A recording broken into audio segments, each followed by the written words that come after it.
नमस्कार दोस्तों, आप सभी लोगों का स्वागत है आज की इस वीडियो में। तो दोस्तों, यूनिफॉर्म कंटिन्यूटी जो एक ऐसा टॉपिक है जो आप बोल सकते हैं कि कंटिन्यूटी और कैलकुलस के सेगमेंट का एक सबसे इंपॉर्टेंट टॉपिक है। इस टॉपिक में आप अगर देखोगे तो कई अलग अलग तरीके के रिजल्ट्स जो है वो आपको यहाँ पर देखने को मिलेंगे। लेकिन इस टॉपिक का आपको सीएसआर नेट एग्जाम में जो क्वेश्चंस आते हैं, आजकल वो क्वेश्चन का ट्रेंड जो है ना वो थोड़ा सा अभी चेंज होता चला है। तो इसलिए आज मैं चैलेंज लेकर आया हूं आप सभी लोगों के लिए। इस टॉपिक से अगर आप लोगों को भी जरूरत चाहिए तो वीडियो को एंड तक जरूर देखिएगा। सेशन को लाइक कर दीजिएगा, कमेंट कर दीजिएगा और अपने सभी फ्रेंड्स के साथ शेयर कर दीजिएगा। तो चलिए फटाफट से स्टार्ट करते हैं और क्वेश्चन जो है उसको देख लेते हैं। तो सबसे पहला क्वेश्चन आप लोगों के लिए है, f of alpha beta of x is equals to x to the power alpha sin of x to the power beta। तो कंडीशंस तो बड़ी अजीब अजीब लिख के दिए हैं कि कौन से अल्फा एंड बीटा की कंडीशंस के लिए आपका ये जो फंक्शन होगा ये यूनिफॉर्मली कंटिन्यूअस होगा on the interval of close one to infinity. दोस्तों, इस बात का ख्याल रखिएगा, आपका यूनिफॉर्म कंटिन्यूटी जब भी चेक करते हो तो उसमें डोमेन बहुत ज्यादा इंपॉर्टेंट होता है, क्योंकि डोमेन के अकॉर्डिंगली कौन से रिजल्ट्स यूज करने वो चेंज होते हैं। तो हमेशा याद रखिए, सबसे पहले डोमेन को समझ लीजिएगा। अब उसके बाद फंक्शंस जो दिया हुआ है उसमें कौन कौन सी प्रॉपर्टी लगा सकते हैं। कॉम्पैक्ट नहीं है तो डोमेन खत्म हो गया, स्टार्टिंग के रिजल्ट्स। आपको देखना है आपका function F of alpha beta जो दिया हुआ है, इसका अगर आप डेरिवेटिव लोगे तो डेरिवेटिव इसका क्या आ रहा है, alpha times x to the power alpha minus one sine of x to the power beta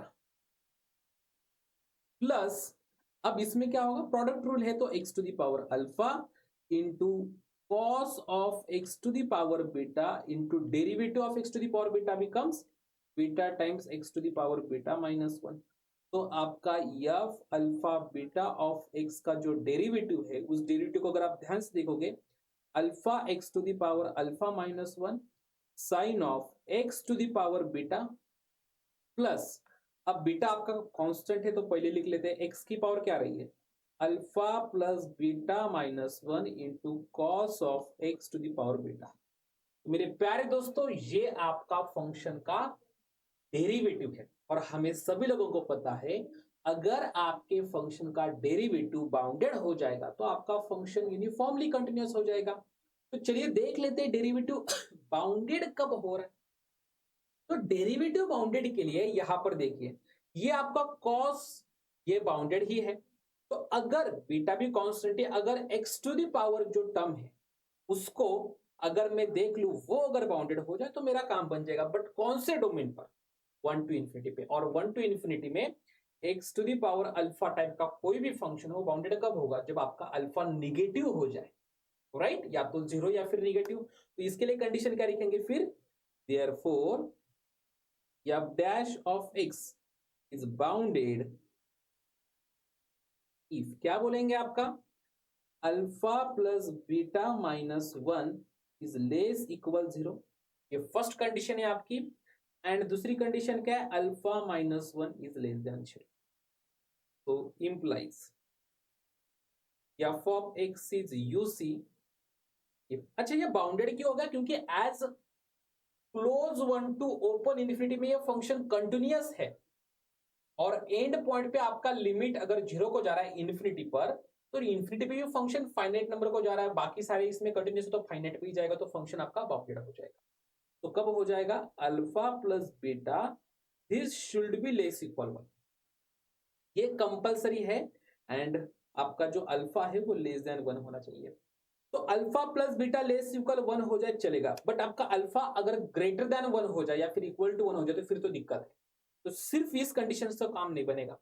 alpha less equal one चल जाएगा, इसमें कोई दिक्कत नहीं है, लेकिन beta greater than one, greater than zero, अब बीटा को मैं 10 ले लूंगा, फिर तो अल्फा प्लस बीटा आपका क्या हो जाएगा, ग्रेटर देन वन आ सकता है, तो ये भी दिक्कत देगा। सिमिलरली इसमें भी बीटा लेस इक्वल वन है, अल्फा आपका क्या है, लेस देन वन, तो मैं अल्फा बीटा को वन मान लूंगा और अल्फा जो है वो लेस देन वन ओके है, 0.5 अल्फा को मान लेता हूं, तो 0.5 प्लस वन ये क्या रहा, 1.5 which is less equal one हो रहा है क्या, नहीं, तो ये भी दिक्कत देगा। तो alpha plus beta less equal one और अल्फा लेस देन आपका क्या हो जाएगा, 0। तो अल्फा निगेटिव हो जाए तो और आसान काम हो जाता है, इसलिए आपका ऑप्शन बी जो रहेगा वो सही रहेगा। चलिए नेक्स्ट क्वेश्चन की तरफ बढ़ते हैं। नेक्स्ट क्वेश्चन ध्यान से देख लीजिएगा। पहला क्वेश्चन में हमने आर्बिट्री कंडीशन अल्फा बीटा का लिया था, इस टाइप में हमने डोमेन्स को आर्बिट्री बना के रखा हुआ है। और हमारा डोमेन जो है, अगर आप ध्यान से देखोगे तो मान के चलो यहां पर 0 है, तो यहां पर आप n की वैल्यू 1 डालोगे तो 1/2, 1/3, 1/4, 1/, मैं इक्वल डिस्टेंस पे एज्यूम नहीं कर रहा हूं, मतलब है नहीं वो, लेकिन मैं दिखाने के लिए लिख रहा हूं। तो इस डोमेन पे देखो, आप n की वैल्यू 1 डालेंगे तो यहां पर 2 आ रहा है, यहां पर 3 आ रहा है। तो 1/3 टू 1/2 इस इंटरवल में फंक्शन क्या डिफाइंड होगा, इस इंटरवल में जो n है ना वो पावर में चला जाएगा। तो n यहां पर क्या लिया हमने, 1 लिया था, तो -1 फंक्शन डिफाइंड हो गया। उसके बाद दूसरा इंटरवल कौन सा है, कनेक्टेड है क्या, नहीं, n की वैल्यू 2 रखेंगे तो ये क्या बन जाता है, 5 and 4। तो इस इंटरवल में डायरेक्टली फंक्शन डिफाइंड होगा और इसमें n की वैल्यू क्या लिखेंगे, 2। तो यहां पर फंक्शन 1 डिफाइंड, तो 1, फिर कुछ इंटरवल के बाद -1, फिर कुछ इंटरवल के बाद 1, फिर कुछ इंटरवल के बाद -1। तो ये फंक्शन कंटिन्यूअस है, ये बिल्कुल कंटिन्यूअस है, क्योंकि हर कॉम्पैक्ट सेट पर फंक्शन कंटिन्यूअस है। आपका ये जो है उसमें 0 नहीं है, as n tends to infinity आप यहां पर बोलेंगे क्या, here 0 belongs to E closure but 0 does not belongs to E, and f of x is continuous on close interval 1/2n plus 1 to 1/2c। ठीक है, एक चीज आपको मैं क्लियर कर दूं, यहां पर एंड रख दीजिएगा और नहीं तो फिर यहां पर भी प्रॉब्लम आ सकती है, तो इसलिए यहां पर एंड रखना बेटर है। तो हर एक इस इंटरवल के लिए for all n belongs to natural number, इस पे हो रहा है, implies f of x is continuous on, हर सेट पर हो रहा है, तो आपका पूरा आर पर भी आपका फंक्शन क्या हो रहा है, कंटिन्यूअस हो रहा है। अब पूरे आर पर फंक्शन कंटिन्यूअस है, तो हम लोग क्या बोल पाएंगे, आपका डोमेन जो है वो कॉम्पैक्ट है। देखो अब यहां पर डोमेन तो कॉम्पैक्ट है नहीं ई, क्योंकि ई का लिमिट पॉइंट का सेट जो है 0 वो उसमें जा रहा है, तो ई कॉम्पैक्ट नहीं है, एग्री। लेकिन इसी के साथ साथ आप इस बात का भी देखिएगा कि आपका जो फंक्शन है वो बाउंडेड हो रहा है कि नहीं हो रहा है। आप अगर यहां पर देखोगे तो here f of x is either 1 और -1, तो ये या तो 1 हो रहा है या फिर -1 हो रहा है। तो यहां से एक चीज क्या हो जाएगी फिर, mod of f of x is less equal 1, mod of f of x is less equal 1 for all x belongs to A, and therefore f of x is bounded। आपका f of x क्या हो रहा है, bounded हो रहा है। तो अगर आपका f of x यहाँ पर बाउंडेड है ऑन ई, हाँ, यहां से हमारा कंटिन्यूअस भी हो गया, बाउंडेड भी हो गया। Now look at the uniform continuity. तो यूनिफॉर्म कंटिन्यूअस हो जाएगा ये, देखो जब 0 के नेबरहुड में आप यहाँ पे देखने की कोशिश करोगे ना, तो हर एक छोटे से छोटे नेबरहुड में आपका फंक्शन देखने को मिलेगा आपको, हर एक छोटे से छोटे नेबरहुड में 0 के, और उसमें फंक्शन की इमेज 1 भी जाएगी, -1 भी जाएगी। हालांकि वो डिस्कनेक्टेड सेट्स पे होगा इसलिए कंटिन्यूअस है। यूसी हो रहा है, बिल्कुल नहीं। इसमें एक्सियन आप ले लीजिएगा 1/2n, yn आप लीजिएगा 1/2n प्लस 1। तो यहां से मैं साफ तौर पर बोल देता हूं xn minus yn tends to 0। What is mod of f of xn minus f of yn। देखो अब इस सेट पर, ये जो सेट है ना आपका 1/2n and 1 plus 1 and 1/2n, इस पूरे सेट पर आपका f ऑफ x क्या है, -1 टू द पावर n है। इस पूरे सेट पर आपका ये इमेज है, तो इसका मतलब इस पॉइंट पर भी यही इमेज है, इस पॉइंट पर भी इमेज है, तो दोनों की इमेज क्या हो रही है आपकी, देखिए यहां पर आपका जो फंक्शन होगा वो सेम इमेज यहां पर देगा। तो -1 to the power n minus -1 to the power n, ये भी 0 को जा रहा है, ये दिक्कत हो रही है आपको, 0 को जा रहा है। बट अगर इस बात का और ख्याल रखिएगा, अगर मैं इसमें ट्वाइसियन प्लस 2 कर दूं, तो फिर अगर इस इंटरवल में -1 टू द पावर n है, तो इस इंटरवल में -1 to the power n plus 1 आ जाएगा। ठीक है, और फिर इस सिचुएशन में क्या हो जाएगा फिर हमारा, कुछ इस तरीके से कुछ आ रहा है। ठीक है, क्योंकि यहां पर n की वैल्यू क्या है, 2 टाइम्स एन प्लस वन ना, तो पावर में एन प्लस वन आ जाता है, so it becomes 2 for all n, therefore f of x is not use. ठीक है, और तो हमने एक सीक्वेंस ले ली जो ये काम कर रही है।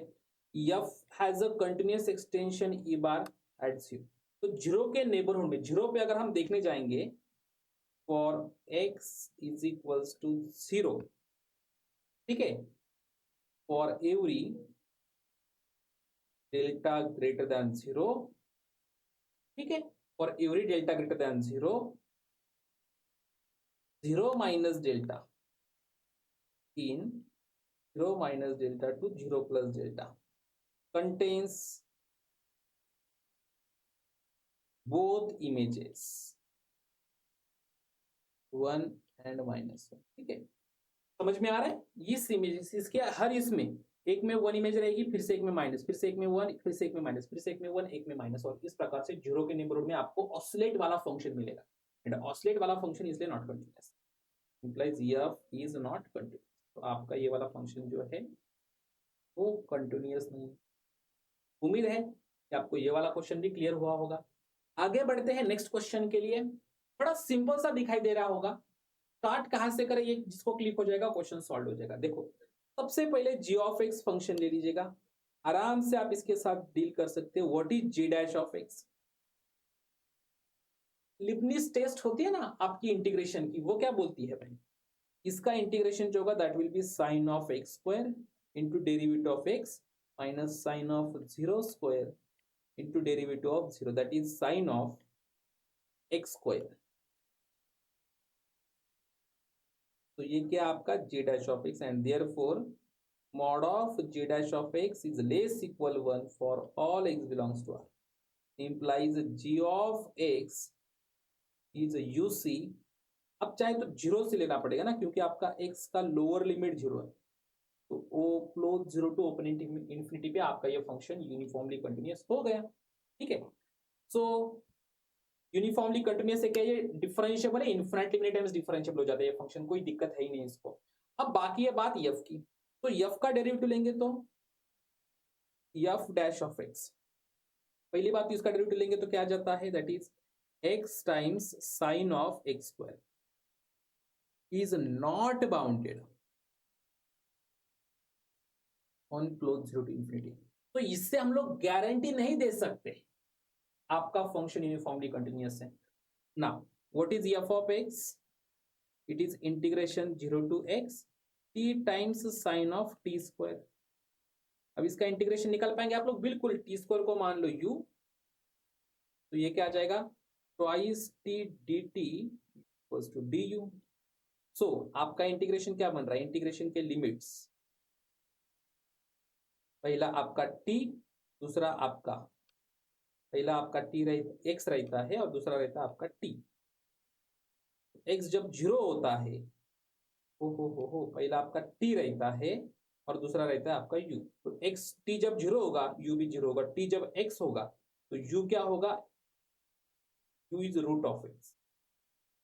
तो यही आ रहा है ना, क्योंकि t का स्क्वायर करेंगे तो u बन रहा है भाई, x स्क्वायर बन रहा है, फिर तो t का अगर आप क्या कर रहे हैं, स्क्वायर करेंगे तो आपको क्या मिलेगा, u मिल रहा है।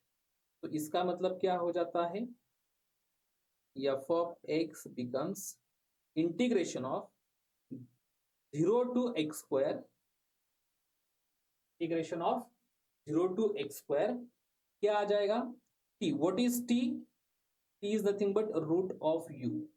ठीक है, बट इसको भी रखने की जरूरत है नहीं, sine of t square become sine of u into t d t का इंटीग्रेशन क्या आ जाता है, d t d u divided by two.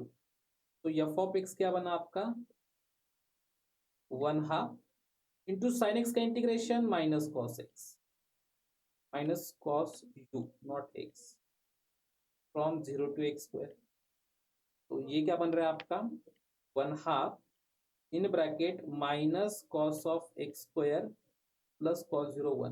तो आपका एफ ऑफ एक्स दोस्तों बन रहा है one minus cos of x square divided by to.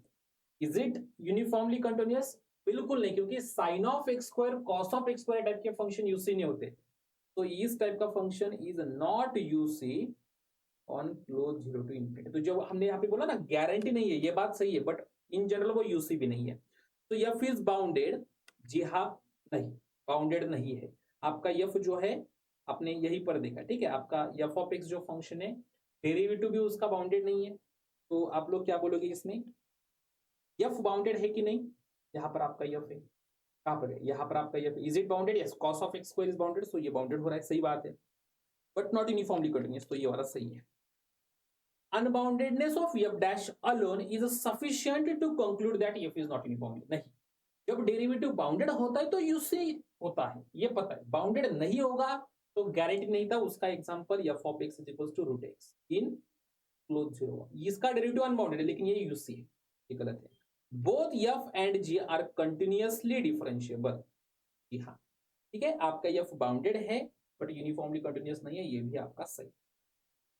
चलिए नेक्स्ट क्वेश्चन, ये बड़ा सिंपल सा था, कोई भी x mod of F of x को जा रहा है जिसमें आपने पहले मेंशन करके रखा हुआ है एफ ऑफ एक्स खुद यूसी है, तो mod of F of x होता है क्या? बिल्कुल होता है, ठीक है। इसमें एक रिजल्ट है, composition of two uniformly continuous function is again uniformly continuous, is again UC. तो इसमें आप लोग क्या लोगे, फाई ऑफ एक्स कंपोजिशन के लिए, और जी ऑफ एक्स, इसमें क्या लोगे, mod x function, it is UC. इसमें जी ऑफ एक्स क्या लोगे, साइन एक्स, तो ये भी यूसी है, तो कंपोजिशन यूसी बन जाता है। Mod of F of x square, third के लिए क्या करोगे, आप एफ ऑफ एक्स को ले लो x, is UC, but F of x square ये क्या हो रहा है, x square is not UC, तो ये वाला गलत है। And what about the last one, last one का क्या कहना है आपका, F of x comma zero, ये आपका वो फंक्शन है जो निगेटिव पार्ट होगा तो जीरो देता है कांस्टेंट, तो वैसे ये भी यूसी है और ये कांस्टेंट है, ये यूसी, और मैक्सिमम लेंगे तो ये हमेशा कंटिन्यूअस भी रहता है, तो कंटिन्यूअस एंड दो यूसी फंक्शन अगर कनेक्टेड हो तो वो कनेक्टेड यूसी बन जाता है, तो ये भी आपका यूसी बन जाएगा। तो option 1, option 2 and option 4 are the correct answers, ठीक है।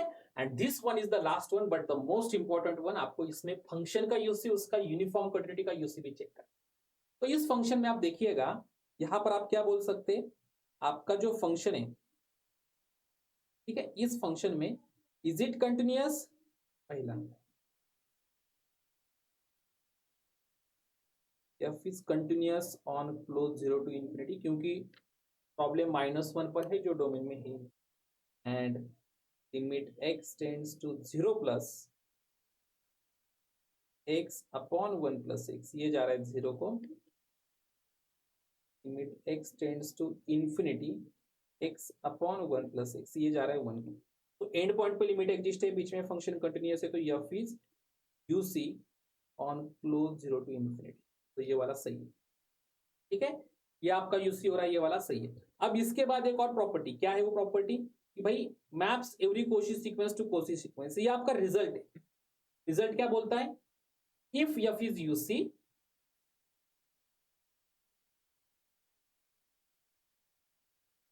then it maps Cauchy sequence to Cauchy sequence, ये इसका रिजल्ट है डायरेक्टली, ठीक है। तो ये रिजल्ट की वजह से आपका ऑप्शन थर्ड जो है डायरेक्टली सही हो जाएगा। अब आपके बाकी दोनों क्या पूछा गया है, इनवर्स का, तो पहले तो इनवर्स निकालो। सो आपका फंक्शन क्या है, y is equal to x upon 1 plus x, कैसे इनवर्स निकालोगे, इसको x is equal to five of y के फॉर्म में लिख लो, तो 1 plus x into y is equal to x, तो y plus x y equals to x, तो x क्या बन जाएगा आपका, x इंटू इस एक्स वाई को उधर खींच लेंगे तो 1 माइनस वाई इक्वल्स टू 1, तो x की वैल्यू क्या बन गई, y upon 1 minus y, and therefore f inverse of x, ये फंक्शन क्या हो रहा है, f inverse of x that is x divided by 1 minus, ये आपका इनवर्स फंक्शन है, बात को ध्यान से देख लीजिएगा, ठीक है। ये क्या हो रहा है, आपका इनवर्स फंक्शन हो रहा है, और इनवर्स फंक्शन अगर हो रहा है तो इस फंक्शन का जरा डेरिवेटिव ले लेते हैं, F dash, F inverse of x का डेरिवेटिव क्या आ जाएगा वो 1 minus x into derivative of x is 1 minus x times derivative of this is -1 divided by 1 minus x whole square that is minus x plus x cancel हो जाएगा 1 divided by 1 minus x whole square. ठीक है, तो this derivative is unbounded. F inverse of x का derivative is unbounded कहां पर near 1 के neighbourhood में डेरिवेटिव अनबाउंडेड हो रहा है। डज इट गारंटी आपका फंक्शन यूसी होगा? नहीं। डज इट गारंटी यूसी नहीं होगा? नहीं, कुछ नहीं बता सकते। बट आपका डोमेन क्या है यार? Domain of F inverse of x is क्या है वो? Close 0 to open 1। तो इस टाइप में तो बड़ा सिंपल सा है, क्या बोलता है?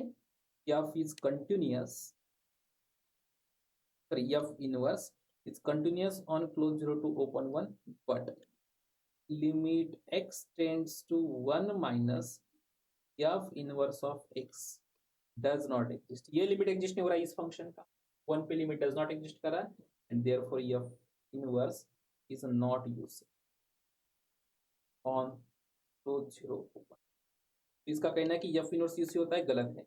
Uniform continuity of a bijection, मतलब कोई बाइजेक्टिव फंक्शन है उसकी uniform continuity does not in general imply the uniform continuity of its inverse। तो अगर कोई फंक्शन इन्वर्टिबल है मतलब बाइजेक्टिव है तो उसका यूनिफॉर्म कंटिन्यूटी इंप्लाई नहीं करती उसका इनवर्स का भी यूनिफॉर्म कंटिन्यूटी। तो सही बात है, तो option A, option C and option D सही है। उम्मीद है दोस्तों आप सभी लोगों को ये क्वेश्चन सही से समझ में आए होंगे। जिन लोगों को सुपर इमोशन 8.2 बैच में एनरोल करना है 31 अगस्त से बैच स्टार्ट हो रही है, तो फटाफट से एनरोल कर लीजिएगा। और हमारा जो भी ये लेक्चर से इसी के साथ साथ यूट्यूब लाइव जो होता है या फिर जो हम क्वेश्चन प्रैक्टिस करवाते हैं, वैसे ऐप में भी बहुत सारे क्वेश्चन सिर्फ आप लोगों के लिए दिए हुए हैं। तो आ जाइएगा सॉल्व करने के लिए और फटाफट से आ जाइएगा क्योंकि बाकी स्टूडेंट्स ऑलरेडी आ चुके हैं। All the very best and happy learning.